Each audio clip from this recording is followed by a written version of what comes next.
Jika SSD laptop tidak terdeteksi, coba cara berikut. 1. Periksa kabel dan koneksi. Pastikan kabel SATA atau kabel M2 yang menghubungkan SSD ke motherboard laptop terpasang dengan benar. Lepaskan kabel dan pasang kembali untuk memastikan koneksi yang baik. 2. Periksa slot. Jika menggunakan SSD M2, pastikan bahwa SSD tersebut terpasang dengan benar dalam slot M2 di motherboard laptop. SSD M2 mungkin tidak duduk dengan sempurna. 3. Periksa BIOS atau UEFI.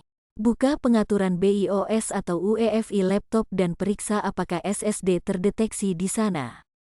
Jika SSD tidak muncul di daftar perangkat boot atau perangkat penyimpanan, coba restart laptop dan masuk ke BIOS UEFI untuk melihat apakah SSD dikenali.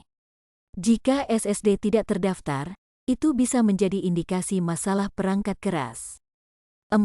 Periksa pengaturan SATA mode. Beberapa laptop memiliki pengaturan SATA mode di BIOS UEFI. Pastikan pengaturan ini diatur ke AHCI atau NVMe, tergantung pada jenis SSD.